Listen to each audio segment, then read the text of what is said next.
All right. Hi, everyone.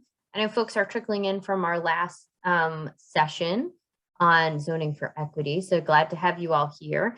Thanks for joining us for the second annual Connecticut Affordable Housing Conference. This is day 3 of the conference. My name is Kylie Goslin. I'm the executive director of the Partnership for Strong Communities, and we're hosting this conference for the second time. This is a conference, if you've been a part of it, you've seen now 3 days of sessions featuring local, state, and national experts leading conversations, exploring challenges, sharing best practices that coalesce us around next steps to address key affordable housing issues in our state.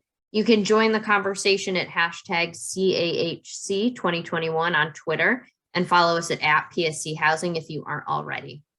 So this session is entitled Unlocking Energy and Money Savings Through Energy Efficiency and Solar. Happy to have a bunch of folks here today, and I'll let them introduce themselves, but we have Victoria, Hackett, Peter, Ludwig, and Rudy. Rudy, are you there? I can't see on my screen. Rudy's still here with us too. But before we turn it over to our presenters, I want to take a moment to thank our sponsors for the conference. And my slides are choosing not to advance right now. So I will tell you that our leading sponsors are the Connecticut Housing Finance Authority and the Melville Charitable Trust. Their deep support has allowed the conference to happen again this year. Thank you to our collaborating sponsors, the Connecticut Department of Housing, Webster Bank, and Rockport Mortgage. We have a whole host of other supporting sponsors that have helped make this conference happen, including Beacon Communities, Corporation for Supportive Housing, Elm City Communities, Fairfield County's Community Foundation, thank you, Federal Home Loan Bank of Boston, JHM Group, List Connecticut, National Equity Fund, and Trinity Financial. Thank you so much to all of the presenters for helping to keep this conference free for everybody. And finally, some session sponsors for this particular session. Of course, Connecticut Green Bank is helping us here today and presenting the material, and Housing Enterprises, Inc. So with that, a few housekeeping items. The session is being recorded. We're going to make all of these session recordings available to conference attendees as soon as possible. You'll be able to find them on our YouTube channel. We'll link to them through our website, pschousing.org. All participants have entered muted, so please remain on mute unless a speaker has asked you to unmute. If you have any technology issues, please select the chat icon in the Zoom control panel and send it in the chat to PSC Zoom meetings, and we will do our best to assist you. Your speakers will let you know how they would like content questions to be submitted. I believe that's in the chat through this function. So with that, I'm going to turn it over to Vicki to get us started. Good afternoon, everybody, and thank you so much for joining us today. I'm just really pleased to be here as we start to really forge partnerships between those of us who work in affordable housing and those of us who work in energy and bring the benefits of the clean energy economy and clean energy adoption to our residents who live in affordable housing. So I am going to take a moment to share my screen.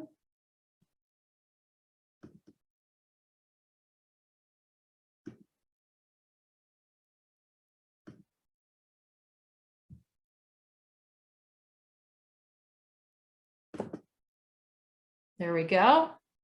Everybody see that? So first, I'd like to just start with what DEEP's Bureau of Energy and Technology Policy does. So DEEP has 3 branches. It has the energy branch, the environmental quality branch, and the environmental conservation branch. And in the energy branch, we have the Bureau of Energy and Technology Policy. And that bureau currently has 4 offices, 2 of which are brand new. So I'm going to just talk a little bit about what we do there. One of our offices is the Office of Supply and Infrastructure. And relevant to the conversation we're having today, some of what that office does is procure energy resources for us, particularly clean energy resources such as solar and wind, storage, and another thing that that office does is appear in proceedings at the Public Utilities Regulatory Authority, where there are decisions that are made about things like rooftop solar tariffs or rates that people can engage with. And the Shared Clean Energy Facility options that are open to people that we're going to talk about soon. So that's our Office of Supply and Infrastructure. We also have an Office of Buildings and Transportation. And in that office, Buildings and Transportation Decarbonization. And in that office, we're very focused on decarbonizing both the building sector and the transportation sector. So within our transportation team, we're looking at equitable deployment of EV charging infrastructure, for example, and both for light duty vehicles, the cars that people drive around, but also for transit options and large heavy duty vehicles, medium and heavy duty vehicles, some of which can have a significant air quality impact on our most overburdened and underserved communities. We also have our conservation and load management programs that we're going to talk about in this proceeding, and that's one of the programs that focuses on building decarbonization. We also have our Weatherization Assistance Program, which is a federally funded program that's also looking at weatherizing buildings and decarbonizing buildings, in particular for people with low income. We also have our Office for Greener Gov CT, which is to decarbonize state government and looking across state agencies and looking at sustainability initiatives throughout state government. So that's what we do at DEEP. Particular to what we're going to talk about today, we're very excited to be launching the Efficient Energy Retrofit for Affordable Housing Office within DEEP. And this is the product of a very collaborative effort between a lot of stakeholders and state government leaders. The need that was identified was to reduce the energy burden, particularly for people with low to moderate income, which we know is just so significant in Connecticut and can have impacts on so many aspects of people's lives. It can be a driver for homelessness. It can be something, it's one of the most significant things to put people at risk for having intervention from DCF. I've heard from my fellow deputy commissioners at DCF. Number one is reducing the energy burden for people who live in affordable housing. We also have the opportunity while doing that to improve their indoor living spaces and therefore, their health by improving their air quality and remediating problems that can cause health issues such as mold or asbestos in the home. It also gives us the opportunity to decarbonize our building sector, which is, one of the goals one of the things we have to do in order to reach our greenhouse gas reduction goals.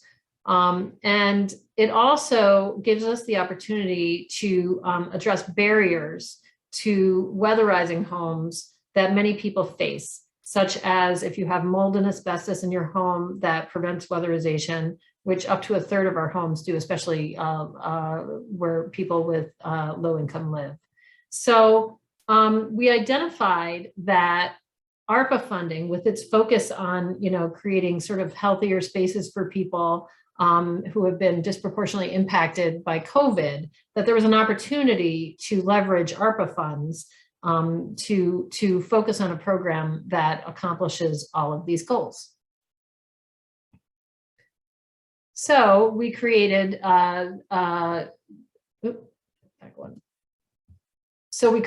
we proposed this program, Governor Lamont proposed this program, and the legislature approved it. And in so doing, they also passed Public Act 2148, which really institutionalizes this program going forward. So it's not just associated with ARPA funding. This is something that will have an office focused within the DEEP Energy Bureau going forward, focused on energy retrofits in affordable housing. And you can see here what the goals of the program are, which are very consistent with the goals that we identified, for the ARPA funding. We had broad support. It was really exciting, actually. We had really broad support for that bill, which was SB 358 and now known as Public Act 2148. Broad support from the legislature, strong support from Governor Lamont. And in particular, within the legislature, support from Senator Lopes, who led the charge with this bill. And so as you can see, the goals here really match up with what we were looking to do with the ARPA funding, but what we've known for a long time that we have to accomplish anyway in order to reduce people's energy burdens and also meet our greenhouse gas reduction goals. So one of the things that we've identified, we have some programs I'm going to walk through with you in a little bit, but a lot of those programs tend to be fairly siloed. Historically, somebody could sign up for the Home Energy Solutions Program and you would get all the services associated with that. But if somebody wanted to sign up with solar, there might be some coordination between the solar provider would recommend people do the Home Energy Solutions Program, but they might not be maximizing all of the benefits of all of the programs. And there's a lot of work involved with getting contractors into your home and going through all of the work of weatherizing and implementing clean energy measures within the home. And that provides a barrier in itself because it's not necessarily a streamlined process for people. You have to make a lot of phone calls, set up appointments, have people coming in and out, and not everybody has the resources to be able to do that, without creating a lot of burden on themselves. So the goal of the program is really to help people, to coordinate across all of the available programs and sort of knit them all together into one staged approach.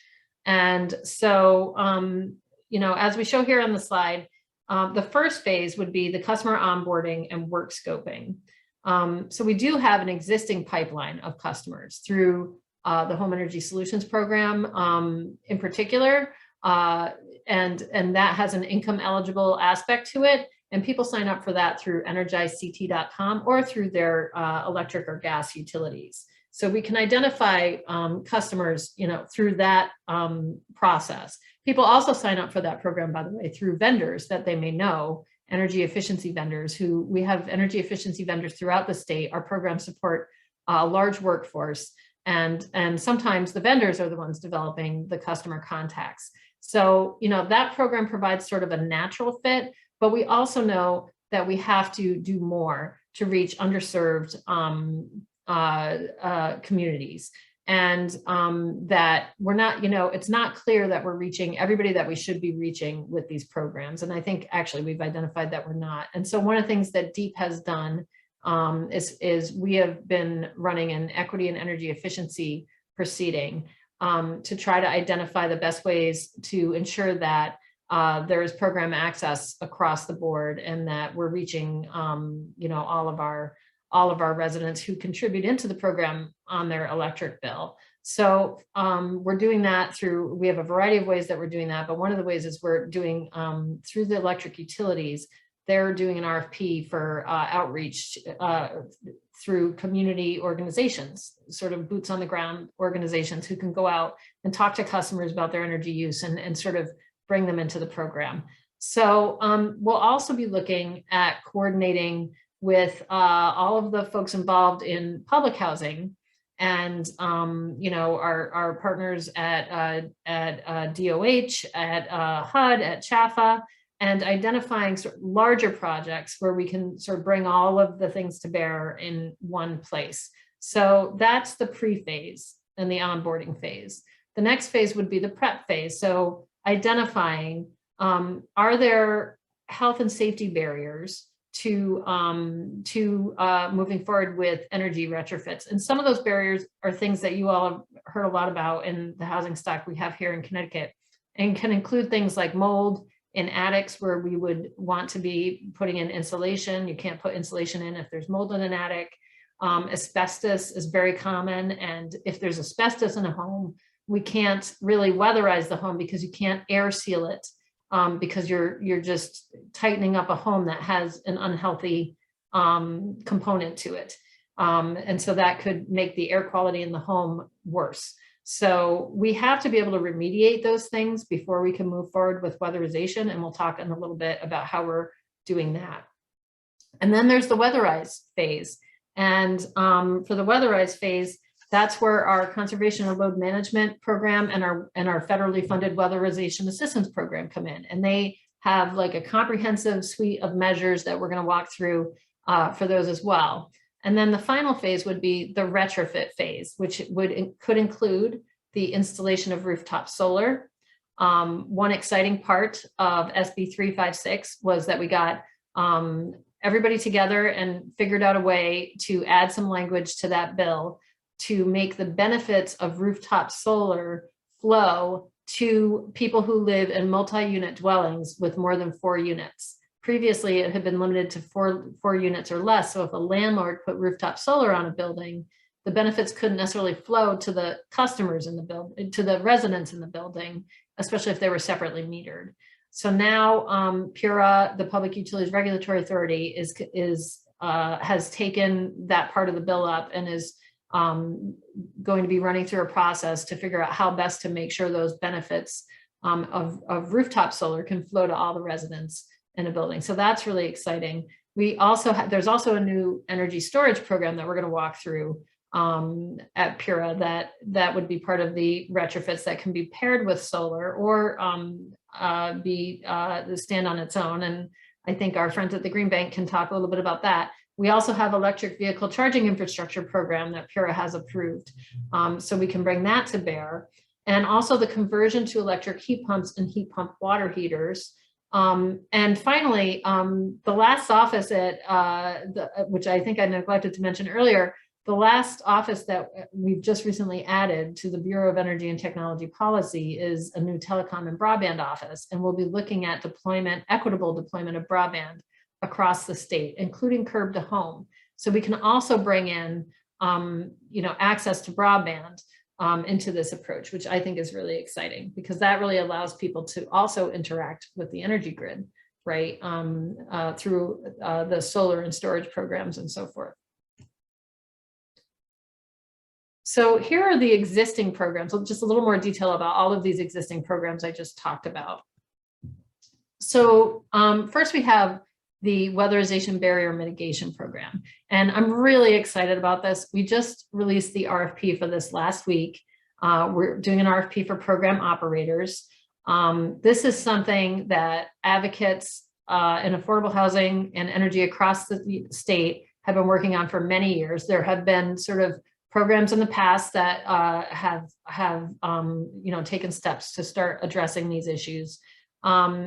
What we're doing here is, we know that almost 1/3 of low-income homes are prevented from participating in energy efficiency programs, as we discussed earlier, because of things such as asbestos, mold, lead, or vermiculite in the home. So DEEP is leveraging up to $12 million currently. Could end up being more with, other federal funding sources coming together to create a new program to remediate these barriers for low-income customers so that they can participate in the weatherization programs. So the RFP has been released, and this program is going to aim to serve at least 200 homes in the first 12 months of operation. We're also, so this program as currently envisioned is going to be funded through braided funds through both ARPA and LIHEAP. So we worked closely with the Low Income Energy Advisory Board and also our partners over at DSS, who were very supportive of using some of the LIHEAP money, especially they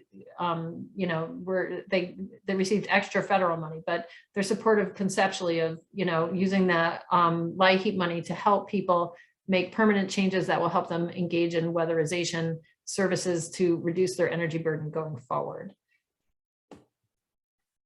So then we have our Home Energy Solutions program that I talked about earlier.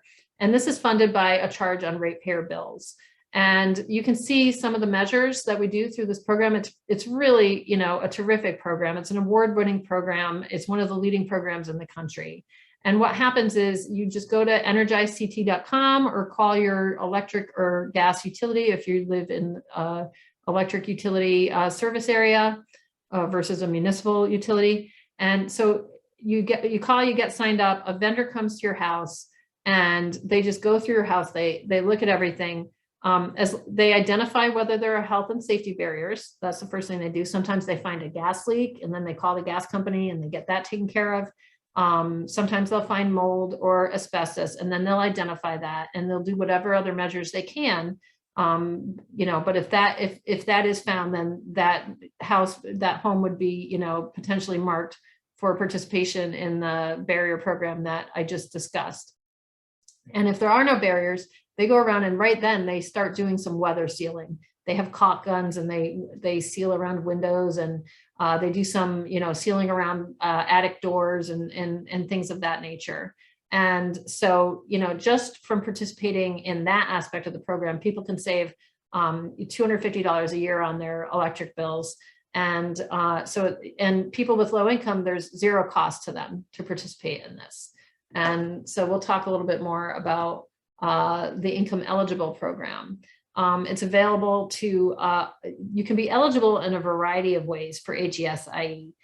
Some people are available if they live in qualifying census tracts. It can also be available if, you just demonstrate your income level, or if you qualify for certain other state programs. You can use your evidence of qualification for those programs to qualify for this one. So for people who are income eligible, it is free to participate, and it provides services that have a total value just for the initial visit of $1,150 and up to $250 of savings a year. And then many of the add-on services, so that's the first visit. And then they give people a whole list of other things that can be done. And for the income eligible program, the cost of installation, which can be the biggest money saver for people, can be close to free. Sometimes there are small expenses associated with, carpentry updates or things like that may have to be done. And for those, there are a variety of microloans or other types of loans available if necessary, if the full cost is not covered by incentives. For folks who are not income eligible, the copay is only $50, and the savings would be similar. The total savings year vary depending on the number of measures that people complete in their home, but it can be significantly more than $250 a year if they do a variety of different measures.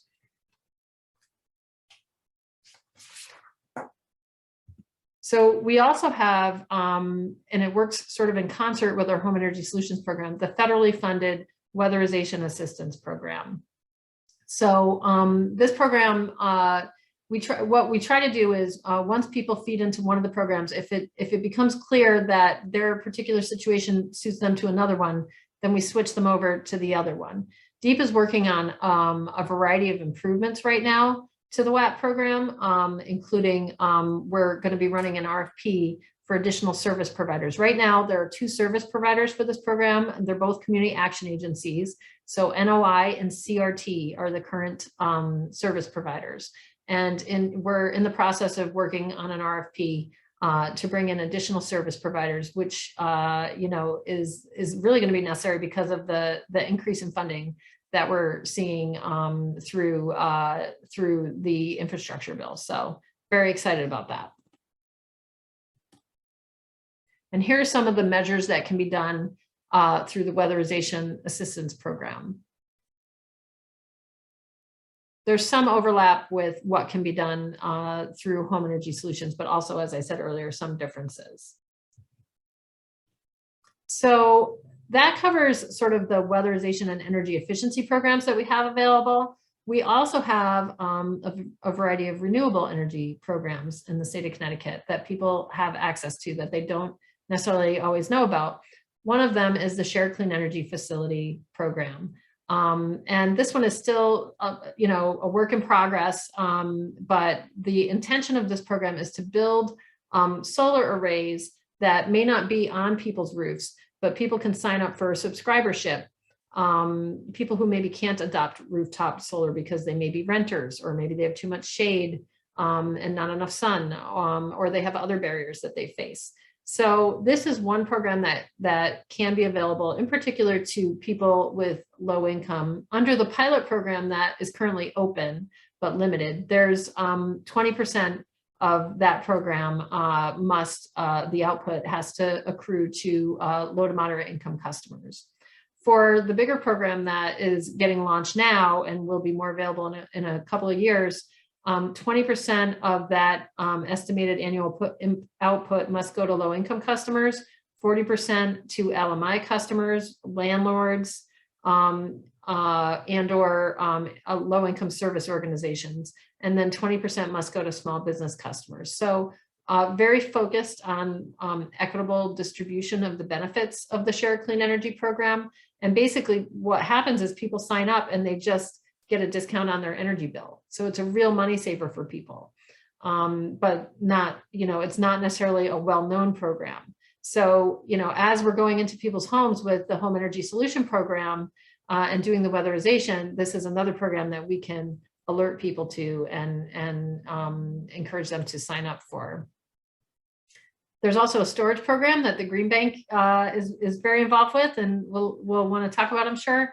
And that's another thing that we can sort of knit together with a comprehensive approach in affordable housing.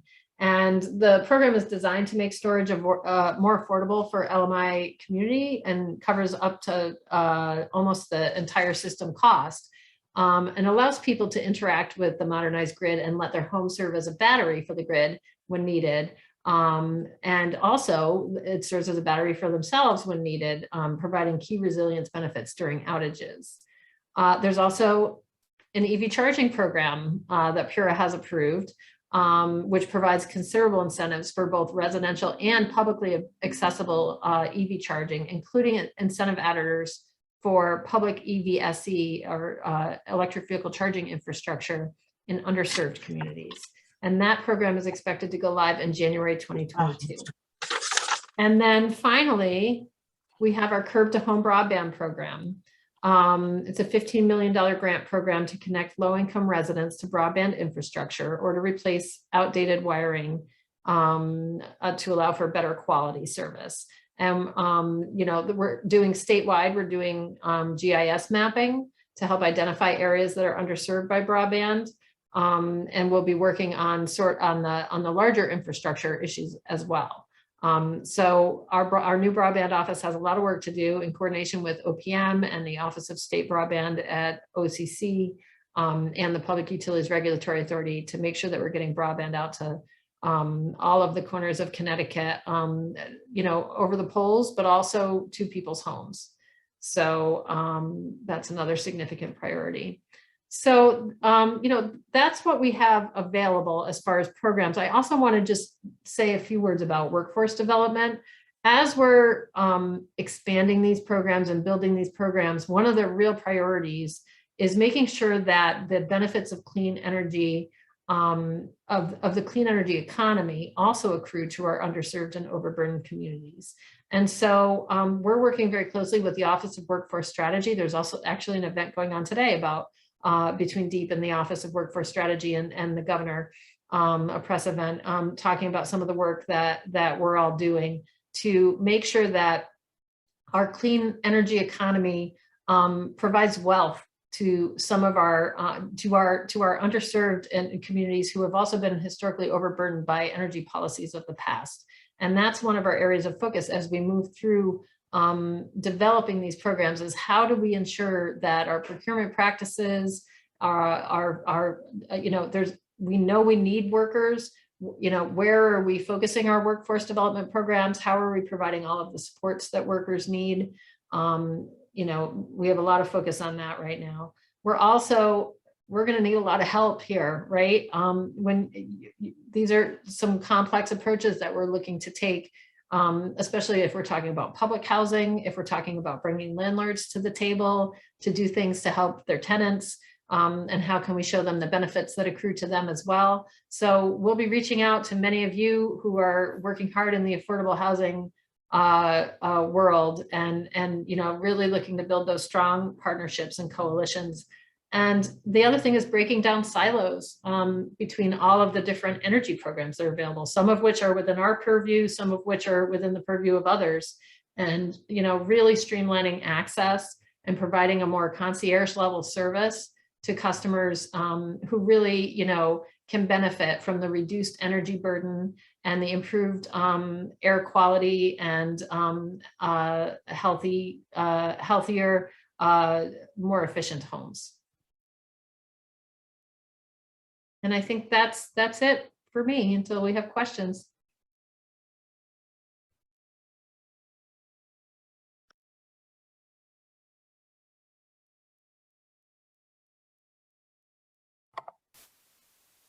Rudy, you want to do some of the questions now? Yeah, so there were two questions that came up. One, I think, referred to the retrofit program itself. In that context, is the customer the tenant or the property owner? It's a little of both, I think, but. Yes, it's a little of both. And I think, you know, that's really the crux of the issue, isn't it? One of the biggest barriers to bringing clean energy to renters is that they don't have control over the building. And we know that that's been historically, you know, really problematic as far as you bring them all of these, you know, access to all of these programs. We need to find the ways to get landlords to the table and to show them the value to them as well, to engaging in these programs for their benefit and the benefit of their customers. So I think it depends on how you look at it, right? And if you're looking for sort of the legal definition of a customer or the practical definition. And for us, the practical definition is both. And that's one of the reasons we advocated for that change in SB 356 to the residential rooftop solar program for solar, for rooftop solar. Was, you know, previously you couldn't, there wasn't a good way to make sure that those benefits could flow to the tenants in the building. And now we can use rooftop solar to reduce the energy costs for tenants in larger multi-unit dwellings. Does that help answer that question? So I think it answers it. There was a follow-up from the same person asking about, for market rate housing where Section 8 vouchers are not in play, what are the levers to influence the landlords who are in private business owners in that sense? You know, how can it be incentivized in policy? It's a really good question as well. So a couple things there. I think that number one, landlords should be incentivized to reduce the energy burden for their tenants, because I think it makes, from a financial perspective, it makes sense for them. It reduces the need for them to go through eviction proceedings, frankly, because if somebody can't keep the light, you know, the power on, oftentimes, you know, I believe that's a condition of Section 8 housing, is that you have to keep your utilities on. And if people can't afford to do that, you're going to have a lot of tenant turnover. So that's number one, that there's already an existing financial incentive for landlords to do that. But, you know, I think we have to show the value and how much we really can reduce people's energy burdens, and really have that conversation. Another thing that we've been proposing at the legislature in the past few years, including in the governor's bill this past year, is a home energy affordability proposal that would require landlords to share either an energy score, a home energy score for their building, or you know, the last 12 months of energy bills by the tenants who live there, so that people, when they're assessing whether they can afford to live somewhere, they have actual information that they can rely on, which should also help reduce you know, turnover in rented units, but also, you know, reduces the burden for people moving in, so that they don't move in somewhere and then find out, because they have electric resistance heat, for example, that they have an electric bill that they just can't afford. And now they have to find the resources to move again. And I think that's really the market transformational thing, is to make sure that we have a way for people to find out, you know, at least, you know, broadly, what their energy bills might look like when they're moving. So that's a great, so there's one other question I think that we'll get to right now, going back to the health and safety funds. Is that going to be provided as grants to customers, or how exactly do those health and safety funds get distributed? Yeah, that's a really good question. It is envisioned to be as grants, yes.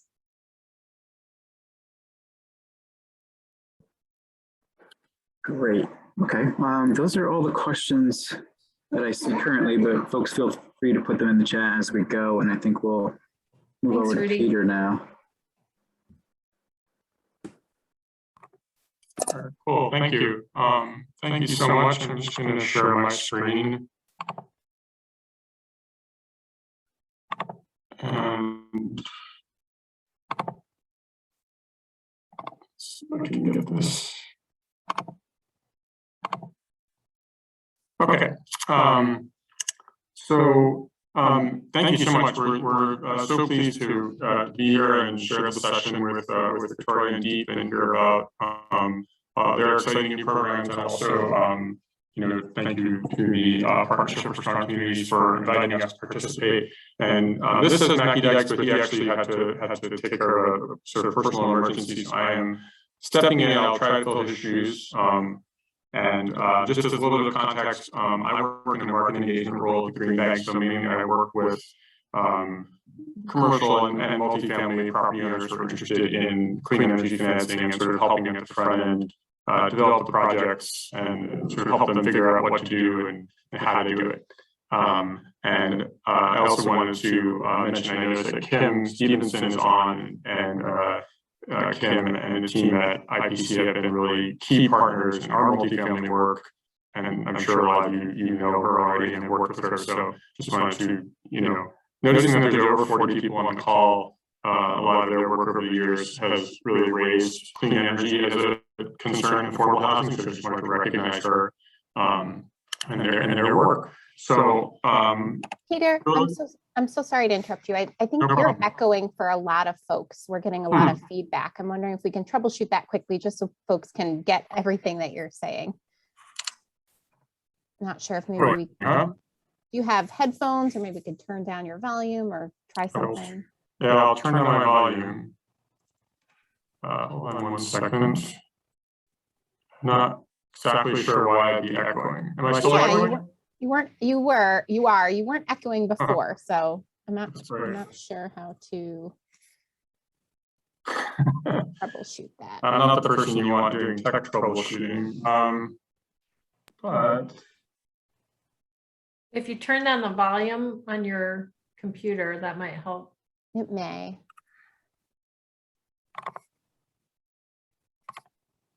Thanks for bearing is with that us. any better? Go ahead and talk again, Peter. Is that better? A little bit, yeah. Good enough to proceed, or? I think so. If I can come up with other great tips, I will interrupt you again, but why don't you go ahead and I'll do my best on my end. We'll work on it on the back end. Thanks. Okay. Don't.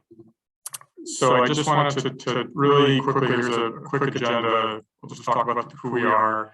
We'll talk a little bit about the new solar tariff and the sort of differentiation between residential and non-residential, and how some of the financing options that are available that might open up as a result of it.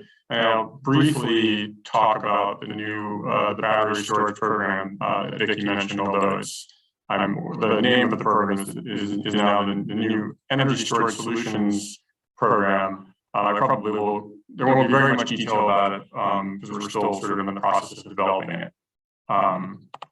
So just real quick, the Green Bank, I mean, the main purpose of the Green Bank is, we have a lot of aggressive kind of local economic development goals, state goals. We want to reduce greenhouse gas emissions and invest in clean energy and sort of build an economy around it. But we know that the goals are big. We don't have enough public money.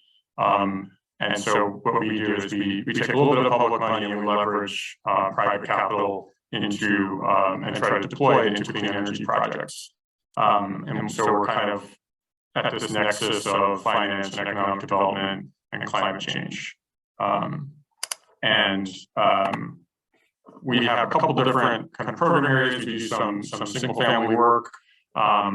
We do everything up to, sometimes we partner on industrial scale renewable energy or like grid scale renewable energy projects, but also, right here in this middle column where it says building solutions is where we do a lot of work with commercial buildings, multifamily buildings, even municipal buildings.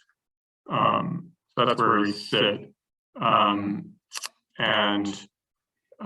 So we'll just quickly talk a little bit about the new tariff program. So the term tariff is actually kind of a confusing term because this is not actually a tax or a cost. It's more of a revenue stream.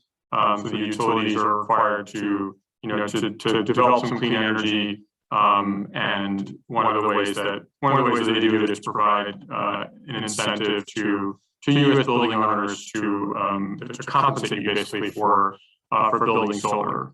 And so it's just something of value to the utilities. And what's happening in the new year is that there's going to be a sort of transition in how the utilities compensate folks for solar projects. There's still some details, including like how exactly what the compensation will be. So there's a lot sort of happening. We were just on another webinar with the contractors talking about this, and sort of what it would actually look like when the details get finalized. So we don't know that yet. But what we do know is that there will be some new opportunities in terms of financing and how the project will be structured. So we'll talk about that in a minute. So basically, and I will say, I'll talk about this at a very high level. You actually don't have to understand this, because if you talk with, good solar contractor, good solar developer, if you talk with our team as this program rolls out, this is all sort of going to be baked into the options that are presented to you if you're interested in going solar. So you don't have to be an expert in electric metering and solar tariffs, thankfully. This is it's kind of dry stuff. But essentially there's two options under this new tariff. And there's basically two things of value at the building when you build solar. There's the energy produced by the solar array and the renewable energy credits that utilities can go and sell somewhere else. And so in the column on the left, you have this buy-all tariff, which basically means that the utility will compensate you for 20 years at a fixed price for all the energy and all the renewable energy credits that are created at the building. And the renewable energy credit, I think, is just 1 megawatt of energy, so it's kind of cumulative. On the flip side, netting tariff is very similar to the current net metering setup, where if you have a solar system, if you're producing more energy than the building needs, then you can bank it for when you need it. So if it's if all the tenants in the building are at work on a hot sunny day and the solar system is pumping away, making kilowatt hours, then you can use that energy later when everyone comes home and turns their air conditioner on. So that's basically the idea, is that you're paying a sort of net difference on your bill of what the building needs to use minus what the solar system is creating. And then you're also compensated on a quarterly basis for the renewable energy credits that the utilities will then go and sell in the market, so to speak. So that's sort of the general schematic of these two. The thing that's really new here is the buy-all tariff. So there's some things that are kind of interesting about this, and there are some open questions about this. Affordable multifamily properties will actually be able to access the residential tariff, which is different than the residential and non-residential, and that will actually be a higher per kilowatt rate that utilities will pay than the non-residential or commercial tariff. It also means that there's no cap on the number of projects. So in the non-residential space, there's a cap in terms of the number of megawatts that utilities will be allowed, or what the program will basically allow each year. In this case, the residential tariff program is sort of open, so that it just makes the market opportunity bigger. And then as Vicky sort of alluded to in her talk, there's this opportunity to, a requirement, I guess, that the project can benefit all tenants and the common space of the building. So it allows sort of bigger projects to be built and tenants to share in those benefits. So this is also, I'll talk about the timing and also talk about some of the open questions, which I'm sure are crystallizing in all of your minds right now. We think that we'll hear about the rate pretty soon. The program will roll out in early 2020. And then we're still waiting to, as Vicky alluded to, Pure has to kind of get a process together to talk about how the benefit sharing will work. And there's also this question about and I actually don't know the detail of this. This might be something that Mackie was thinking about, but that there's the potential for the tariff to have an adder for distressed communities. I don't know if that's maybe Vicki, you know, but we can get into that or put it in the chat if someone else knows.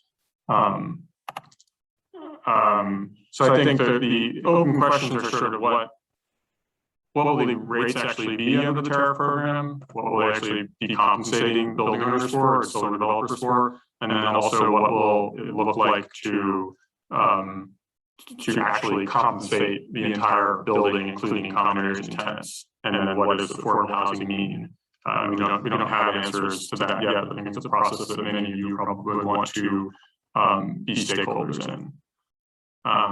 So now I will talk a little bit about just a couple of the financing options for solar. And probably a lot of you have heard some of these before, but you know, the first one is a kind of standard tool in the market now called the power purchase agreement. It's pretty simple, and in many ways it's just you know, for a property like a municipal housing authority or even a subsidized property that can't, you know, it can't take on another type of loan. This is just basically a contract. And it's a contract between the seller, which is basically, in this case, excuse me, the Green Bank, who will oversee and basically own and build the system. And we partner with ITC on that over the long term with Kim's group over there. And then the property, which basically agrees to purchase electricity over a 20-year contract at a lower rate. So this is a great way to kind of reduce your energy costs and protect against you know, escalation in electricity prices. Because you know, if electricity prices go up, every kilowatt hour you're saving is worth more over time. And what's nice about this is it also sort of reduces risk for you as a property owner because you're not responsible for maintaining, fixing the system or anything like that. And then there's a new the tariff program allowing the buy all sell all tariff, as they were referring to it, allows a new product, which is actually in some ways a little simpler. And in this model, you know, the Green Bank will basically build and own the system, and essentially what we're doing is just cutting the building owner a check to use the roof. So this has nothing to do with, you know, we're not tying the system into the electric meter of the building. The Green Bank is just basically connected directly to the utilities. You can see, you know, there's energy generated by the solar system. The utility is giving payments back to the Green Bank, and building owner in this case really is hands off. Like, you know, you still, I guess you still get the optics of going solar, and you can benefit from it. You're still participating in the clean energy sort of economy, but you really have you don't have any risk of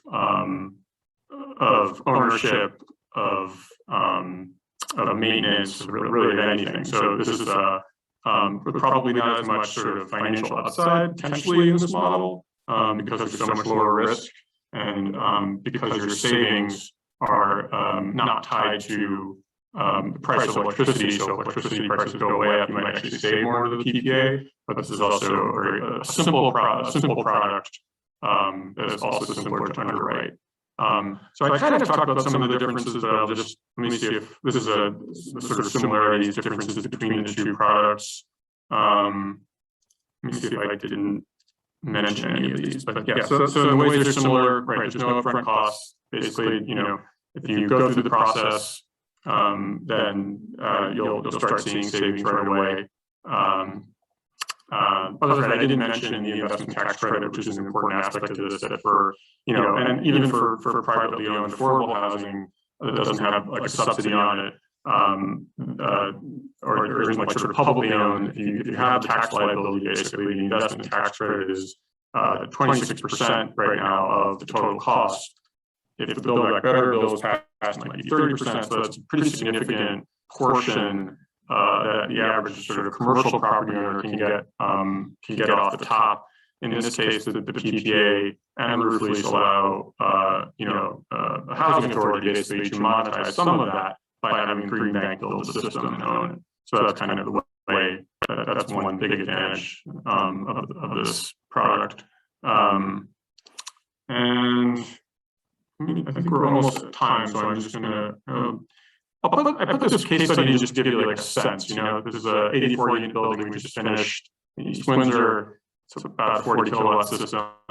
And so yeah, over 20 years, they're gonna see about $130,000 worth of savings. So this is kind of essentially a free money that they're tapping into by doing the project.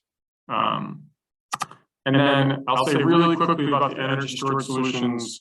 There's going to be, so we're partnering with the utilities on this program. There will be both upfront incentives for the installation and performance-based incentives. There is a strong focus in this program as part of this PURA's equitable and modern grid sort of proceeding to really focus on vulnerable communities, low-income families, EJ communities.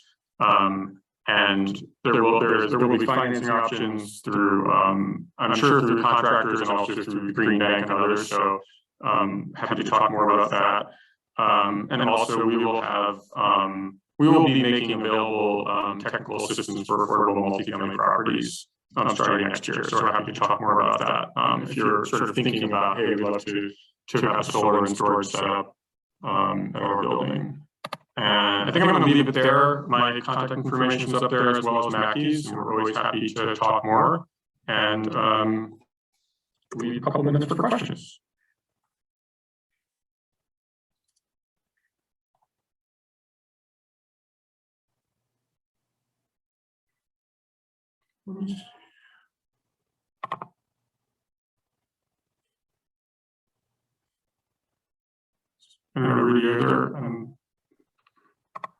No, there are no questions in the chat right now.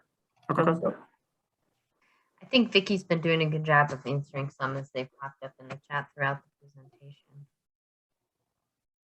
Any other questions for our presenters in this session? Contact information there. You can reach Vicky at Deep. All right. We can end at that early, like 4 minutes early. This is a lot of information. Thank you so much for coming to the conference and presenting this. There's a lot already going on, and it sounds like a lot in store, and a lot that this particular audience, I think, will find interesting and hopeful, and a lot to start thinking about as folks develop new projects or assist property owners moving forward. So thank you to all of our presenters for this session for coming and sharing with us. And thanks to everybody who joined us. If you are sticking around, we have 2 more sessions left in the conference this afternoon. The next at 2 o'clock in just a few minutes is called Be My Neighbor in Fairfield County. It's about ADUs, accessory dwelling units and conversions. So we've got some great speakers for that. Would encourage you to go back to the lobby after this and check that one out. And then finally, at 3 o'clock today, we're wrapping up with a session on addressing the racial wealth gap through a more equitable home buying system. So I hope you'll join us as well today. So thank you to everybody. Thanks to our presenters again. Thanks to everyone for joining us, and look forward to seeing you in our next session in a few minutes. Thank you, everyone. Thanks, everyone. All right.